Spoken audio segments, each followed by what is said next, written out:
भाई जो गुरु वचन पे डट गए, कट गए फंद 84। भाइयों और बहनों, इस भक्ति मार्ग पर अब हमने केवल अपने गुरुदेव भगवान को ही दंडवत करना है, केवल अपने गुरुदेव भगवान का ही जयकारा लगाना है।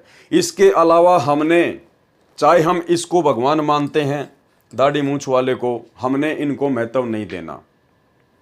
इनके अलावा हमने आदरणीय गरीबदास जी महाराज जी का, जो कि आज से पहले संत रूप में आए, तत्वदर्शी रूप में आए, हमने उनका भी जयकारा नहीं लगाना है। हमने अपने दादा गुरु जी का भी जयकारा नहीं लगाना है। हमने पंडित चिदानंद जी का भी जयकारा नहीं लगाना है। यानी अपने गुरुदेव के अलावा इस भक्ति मार्ग पर चाहे कितने ही तत्वदर्शी संत पहले आ चुके हैं, हमने किसी का भी जयकारा नहीं लगाना, किसी की फोटो के आगे दंडवत नहीं करना। और यही बात सतगुरुदेव भगवान ने आज यहाँ पर इस वाणी में क्लियर कर दी है। क्या कह रहे हैं गुरुदेव? अन्य महापुरुषों को जो पहले हो चुके हैं, पहले कौन कौन हो चुके हैं? आदरणीय गरीबदास जी, मलुकदास जी, दादू जी, घीसा संत जी, नानक जी। तो क्या कह रहे हैं परमात्मा?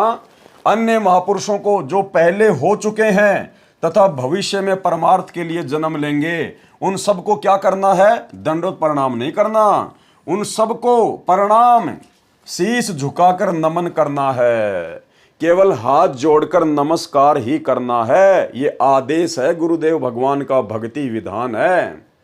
यानी दंडवत तो केवल अपने गुरु जी को, कबीर दंडवत गोविंद गुरु, केवल अपने गुरुदेव भगवान को ही दंडवत करना है। बंधु अविजन सोए और पहले भय प्रणाम तिन नमो जो आ गए होए। केवल दंडवत अपने गुरुदेव भगवान को और बाकी सबको केवल शीश झुकाकर प्रणाम करना है। तो भाइयों और बहनों, साध संगति के माध्यम से ये सारी बातें आपको वर्षों पहले ही बता दी गई है और हम साध संगति से जुड़े हुए तमाम सत्सेवक भाई बहन केवल अपने गुरुदेव भगवान को ही कबीर साहिब मानकर दंडवत करते हैं। हमने अपने घर पर अन्य कोई फोटो रखी नहीं है। हमने ये दाढ़ी मूंछ वाले कबीर जी की काल्पनिक फोटो, गरीबदास जी की फोटो, दादा गुरु जी की फोटो, पंडित चिदानंद जी की फोटो, हमने सारी फोटोएं या तो घी लगाकर सुहा कर दी या बहते हुए जल में जल परवाह कर दी। हम सत्सेवकों के घरों में, दरबार में केवल अपने परमपिता परमेश्वर असली कबीर सतगुरु रामपाल जी परमेश्वर जी की ही प्रतिमा मिलेगी, उन्हीं की फोटो मिलेगी। तो भाइयों और बहनों, आपको यकीन हो जाना चाहिए कि साध संगति सतगुरु रामपाल जी परमेश्वर जी का ही चलाया हुआ मार्ग है। और इस 2 कोड़ी के तुच्छ दास पवन दास को निमित्त बनाकर परमेश्वर जी वर्षों पहले आप सभी भाई बहनों से परमेश्वर जी के विचारों के अनुसार, उनके अध्यात्म ज्ञान के अनुसार, परमेश्वर जी के मिशन के अनुसार सारी की सारी भक्ति क्रियाएं मैं स्वयं भी करता हुआ आ रहा हूं और आप भाई बहनों को भी संदेशा देता हुआ आ रहा हूं।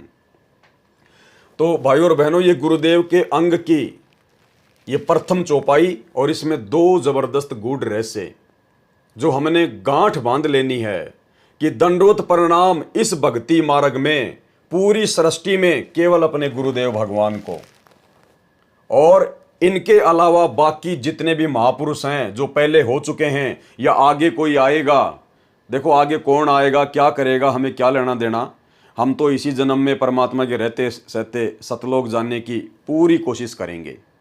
आगे वाले जानेंगे उन्होंने क्या करना है। लेकिन वर्तमान में केवल हमने अपने वक्त गुरु को, प्रजेंट गुरु को ही परमात्मा मानकर उनके साथ में डील करना है, अन्यथा हम फेल हो जाएंगे।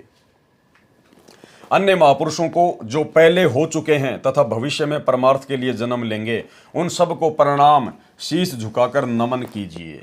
भाई जो गुरु वचन पे डट गए, कट गए फंद 84 के, कट गए फंद 84 के, कट गए फंद 84 के।